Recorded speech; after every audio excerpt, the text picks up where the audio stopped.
Someone just said to me, it's almost like this administration thinks they'll be in power forever.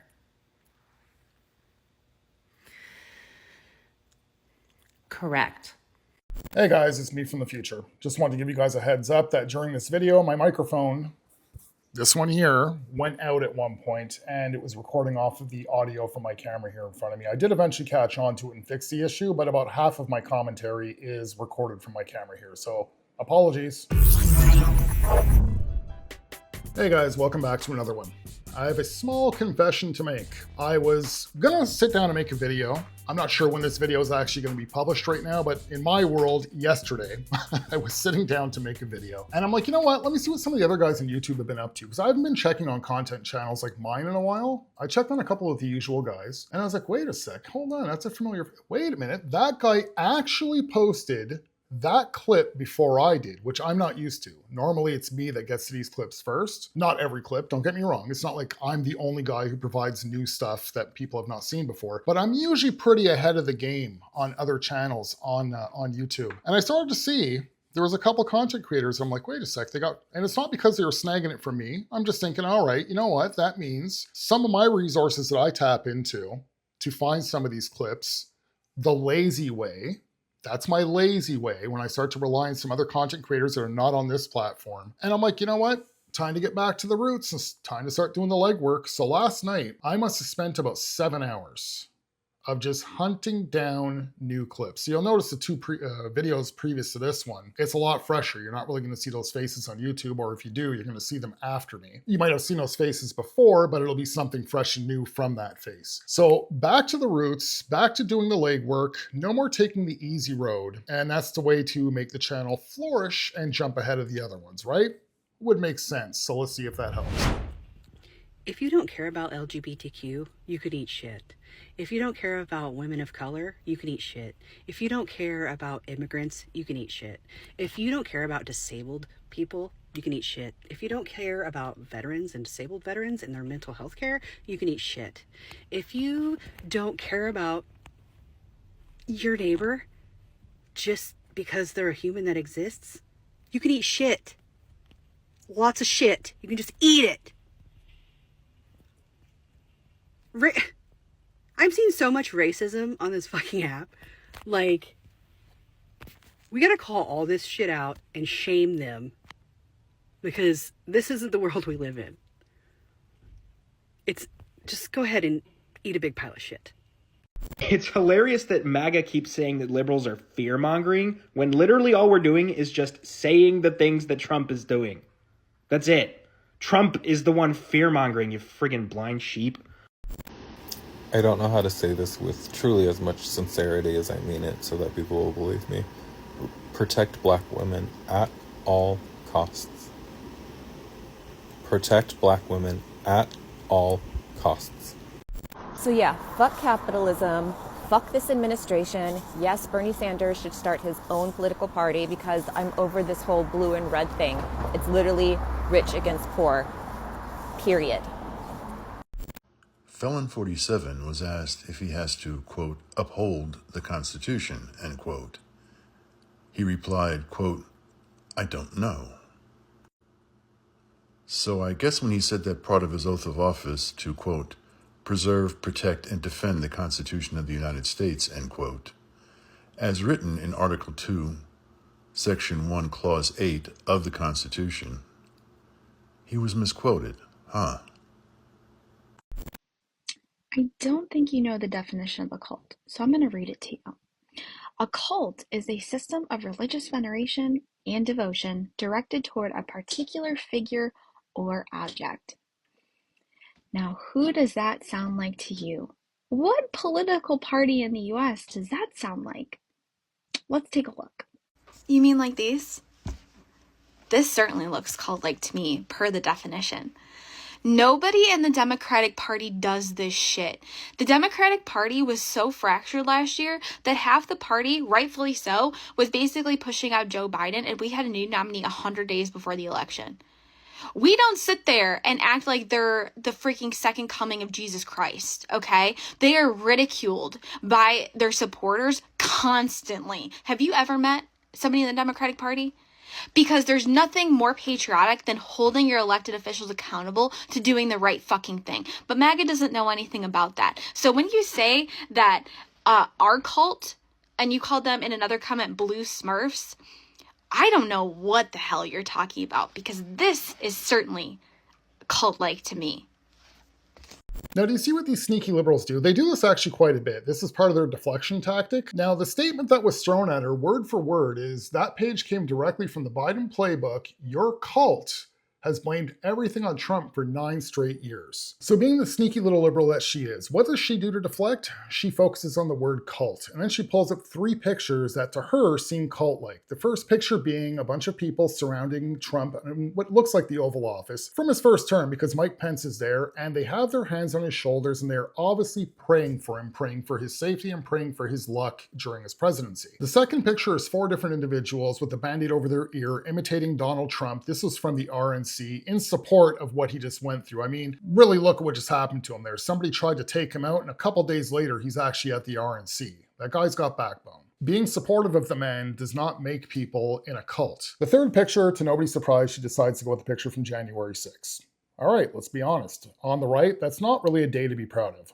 Was it as terrible as they try and make it sound on the left? Was it the end of democracy? Was it the worst day since 9/11 as they try and make it sound? Absolutely not. But let's really be honest here. Let's look at the picture, remove those Trump flags, remove the building in the background, and let's just throw a little bit of fire in the background, and it kind of looks like a Tesla protest, doesn't it? So let's look right past her deflection and go back to that statement. Your cult has blamed everything on Trump for the past 9 years. That's absolutely true. And she did not even address it. She focused on the word cult and just deflected because she has no way to defend against that. They blamed everything on Trump. Oh, there's been more rain this year than last year. It's got to be Trump's fault. Hey, Trump's not even in power right now. Joe Biden is, but gas has gone up 2 years after Trump's been gone. But that must be like a ripple effect from the Trump president. Winter of 2022. Ooh, a little bit brisky this year. Got to be Trump's fault. Summer of 2023. Oh man, it's more hot out this year than usual, isn't it? Gotta be Trump's fault. All you liberals on the left can do is blame Trump. It's really ridiculous at this point. Now, hey, can I be honest? Does Trump blame Biden a little bit too much? Is there times during press conferences where I just wish that Trump would say Biden's name one less time than he did? Yes, he embellishes, as I've said. But you guys on the left, you blame everything wrong in your life on Donald Trump. Who were you guys blaming in 2015? So at the end of the day, she used a very common tactic here that most liberals do. They completely deflect. They try and buy you over with some fancy words. They try and use their education on you, and they try and do a little bit of research to make it look like they're a step ahead of you with really not answering the question at all. How's everybody that didn't vote for Kamala because she's still a bad option feeling right now? Do you guys feel like you accomplished what you were trying to accomplish? We're 100 days into this presidency. I just want to know, was that like the right move? You guys still standing on that? Did you guys make your Twitter mutuals happy? Or did we hang up the social activism at the door because shit got worse? So I just want to know, do you guys feel like that was the right call? Or You guys remember when Pam Bondi was going to release the Epstein files? And these fuckers came out with their little binders? What happened? What happened after that? We heard crickets since then, since y'all got your little binders. What was in there? ICE is not interested in deporting criminals. ICE wants to deport your neighbor, the teenager who just graduated from high school, the mothers, the daughters, the babies. They're ratcheting up their operations. Local police are helping them, like what just happened in Worcester. And they are picking up immigrants who have done nothing to deserve it. This is mass deportation, and this is a police state. I don't give a fuck if I'm the only one on here that's saying it. Fucking free Palestine. And I'll say it until my motherfucking voice cracks, until my voice goes out. And the shit that they're doing over there is still motherfucking horrible. So until it's free, bitch, I'm not going to shut the fuck up. Breaking news, every single Republican representative in the House, every single one, just voted to start deporting U.S. citizens to the slave labor camps in El Salvador, Rwanda, and Libya. Not one Republican representative of the House voted no to this bill. MAGA will support this because they are fascists. RFK Jr. is nuts because it's like you can't have red dye 40, but you can have polio. I don't want polio. I don't want that. The last guy in an iron lung, like, just passed away a few years ago. Like, polio, like, is a thing. There's a reason why we have a vaccine for it. Tuberculosis is a thing. There's a reason why we have a vaccine for it. Like, there's a reason why we have penicillin. There's a reason why, like, the death rate was so much higher, like, 100 years ago. There's a reason why the average lifespan was not 75 or, like, whatever it is now, but it was, like, 35. It's because of vaccines and modern medicine. And I fuck heavy with penicillin, and I fuck heavy with vaccines. I think they're awesome. And tuberculosis, like, I don't want it. Do you know what I mean? Like, it's not really for me, and I don't see it in my path. And so I would really love it if, like, maybe instead of being, like, no red 40, we could be, like, no tuberculosis. Do you know what I mean? Like, I think vaccines are important. Yeah. Okay, guys, you guys all know I don't really talk about this subject no matter how much I would love to on this channel. Maybe one day. So we're going to keep it kind of short and sweet. And, you know, if I have to code word it and sound like one of these morons, that's what I'm going to have to do. Penicillin? Yes, I completely back up penicillin. She states that life expectancies now are longer, and that's thanks to vaccines and modern medicine. Yes, I believe that modern medicine may have a lot to do with that, as well as hygiene. Believe it or not, hygiene actually has, and I don't just mean, hey, you know, like you're washing your armpits in the shower. That's not what I mean. There was a lot less hygiene way back in the day. Now we actually have a lot more modern things available to us to keep us more hygienic and healthy. Funny thing is, just until a few years ago, I don't really think we had any issues with polio anymore or TB. I think there was a guy who seems to be pretty smart who actually said something recently. You know that crazy guy on the right there, Tucker Carlson, that complete conspiracy theorist, the apparent nutbag? Import the third world and become the third world? Doesn't that seem like it's kind of lining up a little bit that we welded the border doors wide open and all of a sudden these third world country diseases are in the United States again? So here's some fun facts for you. The last pandemic that we've all had, global pandemic, was 2020, right? Where we were all wearing surgical masks. You know the last time that happened before that? 1920, and everybody was wearing surgical masks. You can actually find old photographs of people holding up, wearing a surgical mask, wear a mask or go to jail. Weird, right? You know the last time it happened before that? 1820. You know another fun fact? Polio. The vaccine for that came out 10 years after polio was almost already gone. Yet they state that the vaccine for polio eradicated polio, but it already kind of wasn't much of an issue anymore after when the vaccine came out. Really strange, but it's a lot of fun facts. You guys should actually check into that type of stuff. It is actually quite interesting. Maybe not full facts, YouTube. That's just my opinion.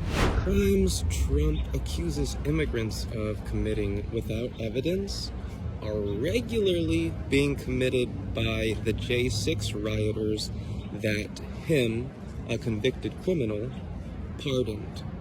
All of these people got due process and were all found guilty, including Trump himself.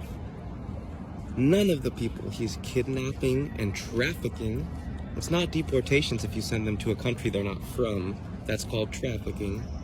All of the people he's kidnapping and trafficking didn't get the same due process that him and all of those J6 idiots got. That man fell asleep watching Escape from Alcatraz, woke up in the middle of it and thought he was there. Like, Neurosyphilis Nero is on a good one this week. Like, I think we're almost there. You know, lately I've been seeing a lot of posts about praise God for President Trump, praise Jesus for President Trump. And I just find those posts to be funny because Trump would kick Jesus out of this country if he didn't have the right papers. So please stop saying God and Jesus and Trump in the same sentence because it's insulting. Then Jesus said unto the sick, you better have insurance. Then Jesus said unto the stranger, are you here legally? Then Jesus said unto the hungry, my taxes better not be paying for those loaves and fishes. Then Jesus said unto the poor, this is your own fault. There's a foolproof two-part system to becoming rich in America. Number 1, be a racist shitbag on camera. Number 2, start a GoFundMe so other racist shitbags will send you their money. Follow me for more financial advice. Please don't ever ask me how I am again until that motherfucker is in the ground. Because I swear to God, if I have to open my phone one more fucking time to listen to a convicted felon talk about punishing people who have never committed criminal crimes, never been convicted of criminal crimes, ever, no association to anything ever, while being married to an immigrant with immigrant children. I am on the verge of crash out constantly. And yet we have Botox gun-swinging Barbie at the border who shot her own dog as part of our administration. And then we've got blonde bimbo bitch who literally acts like a teenager who's getting caught for being in trouble because they're caught for fucking lying. I don't care how many times you change your fucking makeup or change your cross necklace. You are brainwashed. You are sick. You are disgusting. And you're never gonna be relatable. We will never like you. We'll never find you relatable. We don't fucking care about your makeup routine. Go have fun having sex with your 80-year-old man. We don't care. But when you're yelling at reporters constantly, you not only look uneducated, you look unfit for your fucking job. I am so tired of being constantly on the verge of crash out. Meanwhile, we're all living in this reality where we're like still grocery shopping, still going to work. Like my job is literally wedding photography influencing while this is happening. So I'm having to pretend that I'm like entertaining somewhat. I'm having to pretend that people are living their wildest dreams and so happy and happily ever after. Meanwhile, people are being literally kidnapped off the streets and sent to camps. Nazi Germany looked like this too. Okay, she's a bit of a piece of work. Now, let's be honest here, guys. Anybody on the right or left, I've asked, it's not like I get many viewers from the left on my channel, but I do get some that pop in here and there. I would like to ask, so even if anybody on the right wants to answer me, because I know the answer already. None of us know the answer. What was Trump's felony? What these 34-time convicted felon? They love to say the words. Again, it's very temporary. Those are not going to be around for much longer. They even want to say that Trump got his due process. As I've said before, Trump's due process's rights were violated because he did not know what the crime was till about 60 seconds before the jury instructions were handed to the jury. And the jury instructions let the jury choose their own adventure over one technical crime, not an error, that was a misdemeanor that they attached one of 3 underlying crimes to, which we don't even know what they chose, what it was. Doesn't even matter. One could choose that one, the other one could choose that one, as long as we get Trump. And they call that due process. Now, she wants to state that our beloved 34-time convicted felon has been talking about punishing people that have never committed crimes. What people is she talking about? She's not talking about illegal aliens, is she? Because they've committed a crime. They committed a crime by coming into the country illegally. And she really wants to stress that never, ever, how does she know this? Did she look up the statistics on everybody that's been deported so far to see if they've actually committed any crimes? Because I'm pretty sure most of them actually committed crimes in the United States. If you guys remember, before he was even in office, he stated clearly that him and Tom Homan already know, the local police departments already know who these people are because they're already on record. They've already been arrested and released by the Biden DOJ. They've committed crimes. Sorry guys, very obvious hard edit here. You can see my lighting has changed and everything. It's because a few minutes have passed while I was recording because my microphone died and I wasn't aware of it. So we're just going to continue like as if none of this happened, right? So she's talking about Caroline Levitt. Honestly speaking, Caroline Levitt is as sharp as a razor. She, quite frankly, to be honest with you guys, I would be nervous to be her husband. Can you picture having to argue with that lady if you get her angry? She is, again, sharp as a razor. Would these liberals really honestly rather have Corinne Jean-Pierre back? Couldn't they tell that she was a spaced out bubblehead with her binder? She never had any answers for them. How can it not be infuriating? I mean, when it comes to the left-wing media asking the softball questions to Corinne Jean-Pierre, okay, they must have been satisfied with that because it looks like she's answering. But anytime somebody gave her a hard question, okay, sorry guys, binder closed, that's it for the day, and she's gone. Carolyn Levitt faces every single question that's thrown at her, and she shoots down the reporters left, right, and center, especially if they've already asked a repeat question. Now, she states that she's constantly on the verge of crashing out. I would say to this young lady, no, you're there. You're crashing out. You are crashed out. Being constantly on the verge of crashing out like this is obviously not healthy for your mental health. And you can't keep blaming everything on Donald Trump. How do you think people on the right felt for the past 4 years watching this mentally senile man pretend to run the country with all sorts of woke policies that they disagreed with? Were they on the verge of crashing out left, right, and center? Or did they cope and deal with it? This is what you liberals need to learn how to do. Life is unfair. Not everything's always going to be handed to you, and you can't live in a woke society 24/7. And for all you liberals that do want to live in a 24/7 woke society, well, it's not like that up here all the time, but why don't you try making your way up here to Canada and see if it's much better? See if a liberal government is really going to make life easier for you. For somebody who makes average amount of money. Unless you're filthy rich, well, I won't say filthy rich, but very well off, living here in Canada is a complete struggle. Nothing is any easier out here whatsoever. So in the meantime, what you liberals need to do is quit your bitching, quit your whining, stop wasting your time protesting, and actually elect people that are going to make a difference into your government. People like Jasmine Crockett, that's not the answer. She's up there for hit pieces online right now. That's it, that's all. She knows that she's not going anywhere. She's got absolutely zero chance of ever becoming your president. Kamala Harris is not your answer for 2028. If you guys want to run her again, please do. Pete Buttigieg?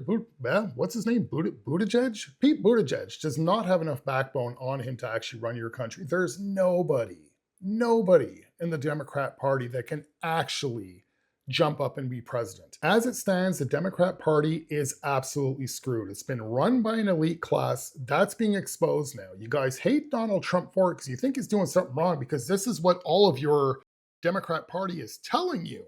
But why do you think they're not doing anything to stop him? Because they can't, because Donald Trump is not doing anything actually wrong.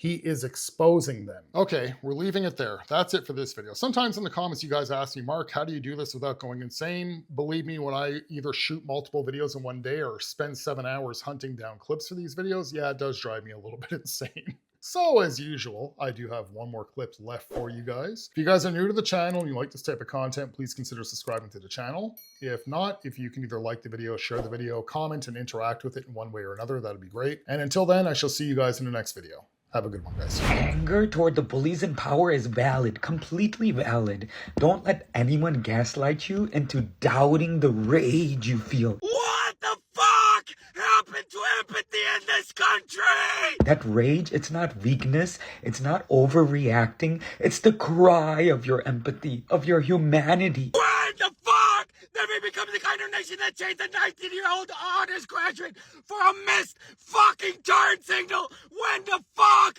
did we stop being human? Because when you see children being detained, mothers ripped from their babies, communities living in fear, women stripped of rights, how could you not feel angry? This is not about law. This is not about safety. This is fucking fascism. This is state-sponsored terror. I've been reflecting on my own anger because for a long time I hid it. I smiled through pain. This is the weaponization of ICE to destroy brown lives, to criminalize existence. I softened my voice. I made myself smaller even when I was being hurt. I stayed with an abusive wife for years, thinking if I loved her enough, maybe she would change. But what I didn't realize then was that my anger was trying to speak to me. No, she's in chains. I'm fucking done being polite. It was trying to tell me that this is not okay. And now I know anger is not the enemy, it's a signal. I don't know what a police state looks like. Look at Amina. It's an indicator of injustice. And when we listen to it, we rise.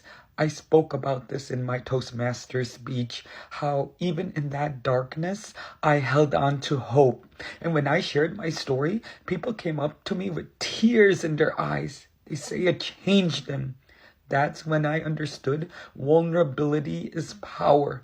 That raw truth is what brings us together. So when I shout in my videos, when I raise my voice, it's not just anger, it's grief, it's love, it's the fire of someone who cares deeply. If you're silent, if you don't say her name, you're part of the machine grinding her life into dust. So fuck apathy, fuck excuses, and fuck this fucking system! And I believe we have to care more loudly now, because the people hurting right now can't afford our silence. Get loud! Get angry! Get in the fucking streets! Let your rage be your love in motion. Let it move you toward justice. And never, ever be ashamed of how deeply you feel, because that means your heart is still beating in a world trying to numb us all. And that heart might just save someone else.